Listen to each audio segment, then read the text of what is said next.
9 ಗಂಟೆಯ ಮತ್ತೊಂದು ಪ್ರಮುಖವಾದಂತಹ ಸುದ್ದಿ. ಕರುನಾಡ ಅಖಾಡಕ್ಕೆ ರಾಹುಲ್ ಗಾಂಧಿ ಎಂಟ್ರಿ ಕೊಡ್ತಾ ಇದ್ದಾರೆ. ರಾಹುಲ್ ಗಾಂಧಿ ಪ್ರಚಾರ ಕಾರ್ಯದಲ್ಲಿ ತೊಡಗಿಸಿಕೊಳ್ತಾ ಇದ್ದಾರೆ ಕರ್ನಾಟಕದಲ್ಲಿ. ಮುಂದಿನ ವಾರ ರಾಜ್ಯದಲ್ಲಿ ರಾಹುಲ್ ಗಾಂಧಿ ಪ್ರಚಾರದ ಭರಾಟೆ. ಏಪ್ರಿಲ್ 17ಕ್ಕೆ ಕೋಲಾರ, ಮಂಡ್ಯದಲ್ಲಿ ರಾಹುಲ್ ಗಾಂಧಿ ಮತಬೇಟೆಯನ್ನ ನಡೆಸಲಿದ್ದಾರೆ. ಕಠಿಣ ಲೋಕಸಭಾ ಕ್ಷೇತ್ರದಲ್ಲಿ ಗೆಲುವನ್ನ ಸಾಧಿಸೋದಕ್ಕೆ ಕಾಂಗ್ರೆಸ್ನ ಪ್ಲಾನ್ ಇದೆ. ರಾಹುಲ್ ಗಾಂಧಿಯನ್ನ ಕರೆಸಿ ರೋಡ್ ಶೋ ಮಾಡುವುದಕ್ಕೆ ಕಾಂಗ್ರೆಸ್ ಸಿದ್ಧತೆ ಮಾಡಿಕೊಂಡಿದೆ. ಮಂಡ್ಯದಲ್ಲಿ ಕಾಂಗ್ರೆಸ್ ಬಾವುಟವನ್ನ ಹಾರಿಸಬೇಕು ಅಂತ ಕಾಂಗ್ರೆಸ್ ಕಸರತ್ತನ್ನ ನಡೆಸ್ತಾ ಇದೆ. ಮಂಡ್ಯದಲ್ಲಿ ಸ್ಟಾರ್ ಚಂದ್ರು ಪರ ರಾಹುಲ್ ಮತಯಾಚನೆಯನ್ನ ಮಾಡಲಿದ್ದಾರೆ. ಏಪ್ರಿಲ್ 17ರ ಸಂಜೆ ಕೋಲಾರದಲ್ಲಿ ಮತಬೇಟೆಯನ್ನು ನಡೆಸುತ್ತಾರೆ ರಾಹುಲ್ ಗಾಂಧಿ. ಬೆಂಗಳೂರಲ್ಲಿ ರಾಹುಲ್ ರೋಡ್ ಶೋ ನಡೆಸುವಂತಹ ಸಾಧ್ಯತೆ ಸಹ ಇದೆ. Shri Mallikarjun Kharge, Srimati Priyanka Gandhi will also be here soon. 17th April is when Shri Rahul Gandhi will come for the first time, and then of course, like the last time, on account of the inherent bond that the Nehru-Gandhi family shares with our Kannadiga brothers and sisters, they will be here in almost every parliament, and we will see to it that we win 99% of all parliament, and Karnataka will give a startling jolt to the BJP. AC ಬಗ್ಗೆ ಹೆಚ್ಚಿನ details ಕೊಡ್ತಾರೆ ನಮ್ಮ ಪ್ರತಿನಿಧಿ ಆನಂದ್. ಈಗ ರಾಹುಲ್ ಗಾಂಧಿ ಅವರು ಪ್ರಚಾರ ಕಾರ್ಯದಲ್ಲಿ ತೊಡಗಿಸಿಕೊಳ್ತಾರೆ April 17ರಿಂದ. ಅದು ಕಠಿಣವಾದಂತಹ ಕ್ಷೇತ್ರ ಕಾಂಗ್ರೆಸ್ಗೆ ಅಂತ ಕರೆಸಿಕೊಳ್ತಾ ಇರುವಂತಹ ಕೋಲಾರ ಮತ್ತೆ ಮಂಡ್ಯದಲ್ಲಿ ಯಾವ ರೀತಿಯಾದಂತಹ ಸಿದ್ಧತೆಗಳಾಗಿದೆ, ಯಾವೆಲ್ಲ ಕಾರ್ಯಕ್ರಮಗಳಿರುತ್ತೆ ಹಾಗಾದ್ರೆ? ಎರಡು ಲೋಕಸಭಾ ಕ್ಷೇತ್ರಗಳು ಕಾಂಗ್ರೆಸ್ಗೆ ಒಂದಷ್ಟು ಸಂಕಷ್ಟವನ್ನು ತಂದುಕೊಡುತ್ತೆ ಅನ್ನುವಂತ ಚರ್ಚೆಗಳಿರುವಂತ ಕಾರಣಕ್ಕಾಗಿ ಮಂಡ್ಯ ಮತ್ತು ಕೋಲಾರ ಲೋಕಸಭಾ ಕ್ಷೇತ್ರದಲ್ಲಿ ತಮ್ಮದೇ ಆಗಿರ್ತಕ್ಕಂಥ ಸ್ಟ್ರಾಟಜಿಗಳನ್ನ ಕಾಂಗ್ರೆಸ್ ಮಾಡ್ತದೆ. ಆ ಕಾರಣಕ್ಕಾಗಿ ರಾಷ್ಟ್ರೀಯ ನಾಯಕರನ್ನ ಕರೆದುಕೊಂಡು ಬಂದು ಈ ಎರಡು ಕ್ಷೇತ್ರಗಳಲ್ಲೂ ಕೂಡ ಪ್ರಚಾರ ಮಾಡಬೇಕು ಅನ್ನೋದು ಕಾಂಗ್ರೆಸ್ ಲೆಕ್ಕಾಚಾರ. ಈ ಹಿನ್ನೆಲೆಯಲ್ಲಿ ರಾಹುಲ್ ಗಾಂಧಿ ಅವರು ಈ ಎರಡು ಲೋಕಸಭಾ ಕ್ಷೇತ್ರಗಳಲ್ಲಿ ಪ್ರಚಾರ ಮಾಡಲಿಕ್ಕೆ ನಿರ್ಧಾರ ಮಾಡಿದ್ದಾರೆ.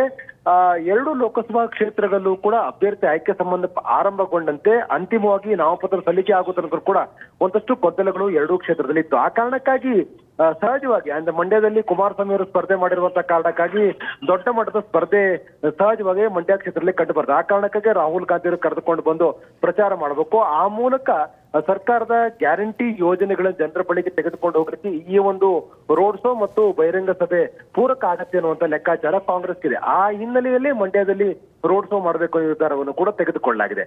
ಇನ್ನೊಂದು ಕಡೆ ಕೋಲಾರದಲ್ಲಿ ಅಂದ್ರೆ 7 ಬಾರಿ ಗೆದ್ದಿರ್ತಕ್ಕಂಥ ಕ್ಷೇತ್ರದಲ್ಲಿ ಕಳೆದ ಬಾರಿ ಸೋಲಾಗಿತ್ತು. ಈ ಬಾರಿ ಟಿಕೆಟ್ ಆಯ್ಕೆಯಲ್ಲಿ ದೊಡ್ಡ ಮಟ್ಟದ ಗೊಂದಲ ಇರುವಂತ ಕಾರಣಕ್ಕಾಗಿ ಅಂತಿಮವಾಗಿ ಅಭ್ಯರ್ಥಿಯನ್ನ ಕಣಕ್ಕಿಳಿಸಬೇಕಾಯಿತು. ಗೌತಮ್ ಅವರಿಗೆ ಟಿಕೆಟ್ ಕೊಟ್ಟಿದೆ. ಆದ್ರೆ ಕ್ಷೇತ್ರದಲ್ಲಿ ಒಂದು ಕಾಂಗ್ರೆಸ್ ಪರವಾಗಿರ್ತಕ್ಕಂಥ ಒಂದು ಅಲೆಯನ್ನು ಸೃಷ್ಟಿ ಮಾಡಬೇಕಾಗಿದೆ. ಈ ಹಿನ್ನೆಲೆಯಲ್ಲಿ ರಾಹುಲ್ ಗಾಂಧಿನ ಕರೆದುಕೊಂಡು ಬಂದು ಈ ಕ್ಷೇತ್ರದಲ್ಲಿ ಪ್ರಚಾರ ಮಾಡಿದ್ರೆ ಸೂಕ್ತ ಅಂತಕ್ಕಂಥ ಚರ್ಚೆ ಮಾಡಿರ್ತಕ್ಕಂಥ ಕಾಂಗ್ರೆಸ್ ನಾಯಕರು ಈ ರಾಹುಲ್ ಗಾಂಧಿನ ಕರೆದುಕೊಂಡು ಬಂದು ಪ್ರಚಾರ ಮಾಡಿ ನಿರ್ಧಾರ ಮಾಡಿದ್ರೆ ಅಲ್ಲೂ ಕೂಡ ರೋಡ್ ಶೋಗಳನ್ನು ಮಾಡಬೇಕು ಅಂತೇಳಿ ನಿರ್ಧಾರಕ್ಕೆ ಬರಲಾಗಿದೆ. ಹಾಗಾಗಿ ರಾಹುಲ್ ಗಾಂಧಿ ಅವರ ಕರ್ನಾಟಕ ಪ್ರವಾಸ ಸಂದರ್ಭದಲ್ಲಿ ಮುಖ್ಯವಾಗಿ ಎರಡು ಲೋಕಸಭಾ ಕ್ಷೇತ್ರಗಳಲ್ಲಿ ನಡೆಸುವಂತ ರೋಡ್ ಶೋ ಮತ್ತು ಬಹಿರಂಗ ಸಭೆ ಬಹಳ ಪ್ರಮುಖವಾಗಿ ಮತಗಳನ್ನು ತಂದುಕೊಡುತ್ತೆ ಅನ್ನುವಂತ ಲೆಕ್ಕಾಚಾರ ಇದೆ.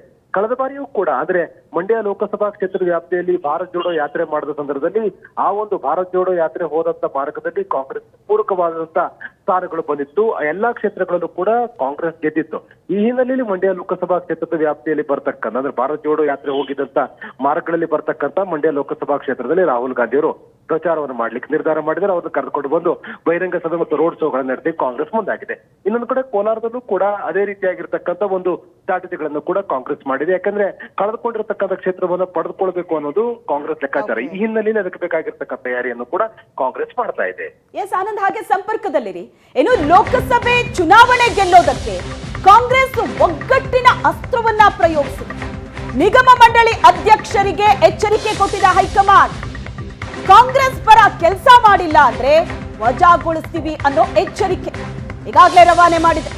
ಕೆಲಸ ಮಾಡದೆ ಪ್ರಚಾರದಿಂದ ದೂರ ಉಳಿದ್ರೆ ಹುಷಾರ್ ಅನ್ನೋ ಎಚ್ಚರಿಕೆಯನ್ನ ಹೈಕಮಾಂಡ್ ಕೊಟ್ಟಿದೆ. ಬೇರೆ ಪಕ್ಷಕ್ಕೆ ಬೆಂಬಲ ನೀಡಿದ್ರೆ ವಜಾ ಮಾಡೋ ಎಚ್ಚರಿಕೆಯನ್ನು ರವಾನಿಸಿದೆ. ನಿಗಮ ಮಂಡಳಿ ಅಧ್ಯಕ್ಷರಿಗೆ ರಂಜಿತ್ ಸುರ್ಜೇವಾಲಾ ಎಚ್ಚರಿಕೆ ಕೊಟ್ಟಿದ್ದಾರೆ. 35ಕ್ಕೂ ಹೆಚ್ಚು ನಿಗಮ ಮಂಡಳಿ ಅಧ್ಯಕ್ಷರಿಗೆ ಸುರ್ಜೇವಾಲಾ ಸೂಚನೆ ಕೊಟ್ಟಿದ್ದಾರೆ. ವಿಧಾನಸಭೆ ಚುನಾವಣೆಯ ರೀತಿ ಲೋಕಸಭೆಯಲ್ಲೂ ಕೂಡ ಕೆಲಸ ಮಾಡಿ ಅಭ್ಯರ್ಥಿಗಳ ಗೆಲುವಿಗೆ ಶಾಸಕರು ಮುಖಂಡರೊಂದಿಗೆ ಒಗ್ಗಟ್ಟಾಗಿ ಕೆಲಸ ಮಾಡಿದ್ರೆ ಲೋಕಸಭೆಯಲ್ಲಿ ಗೆಲುವು ಸುಲಭ ಆಗುತ್ತೆ. ಯಾರಾದ್ರೂ ಪಕ್ಷದ್ರೋಹ ಕೆಲಸ ಮಾಡಿದ್ರೆ ಅಂತವರನ್ನ ವಜಾ ಮಾಡೋ ಎಚ್ಚರಿಕೆಯನ್ನ ಹೈಕಮಾಂಡ್ ಕೊಟ್ಟಿದೆ. ಚುನಾವಣೆ ಮುಗಿದ ಬಳಿಕ ನಿಗಮ ಮಂಡಳಿ ಅಧ್ಯಕ್ಷರ ಬದಲಾವಣೆ ಬಗ್ಗೆಯೂ ಕೂಡ ಸೂಚನೆ ಕೊಡಲಾಗಿದೆ.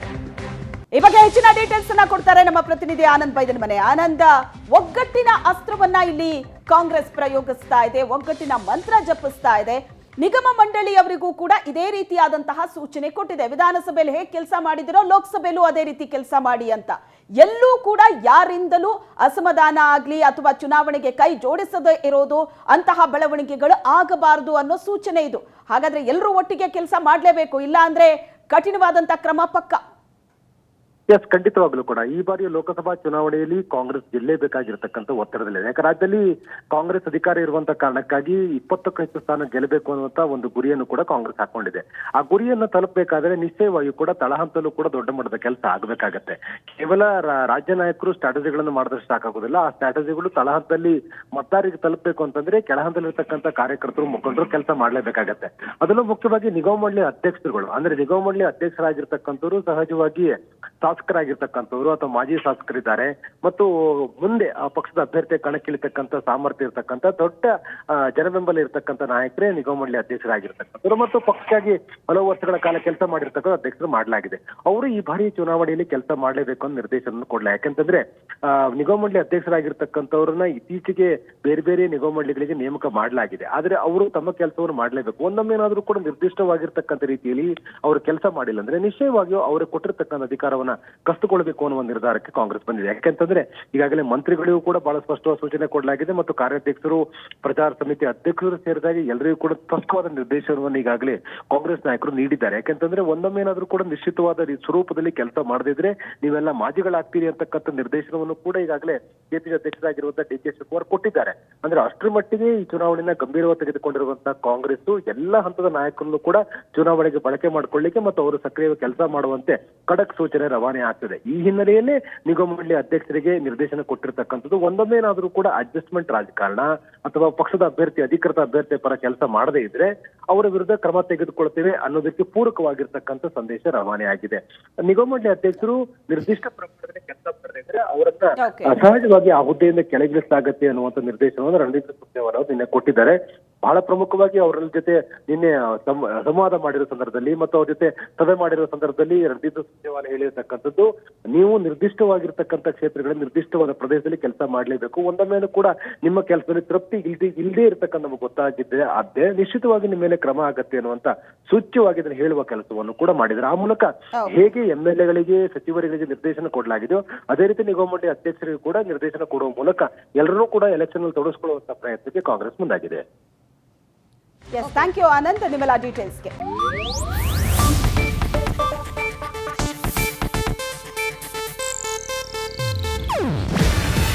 ಇದು ಏಷ್ಯಾನೆಟ್ ನ್ಯೂಸ್ ನೆಟ್ವರ್ಕ್ ಪ್ರಸ್ತುತಿ. ನೀವು ನೋಡ್ತಿದ್ದೀರಾ ಏಷ್ಯಾನೆಟ್ ಸುವರ್ಣ ನ್ಯೂಸ್.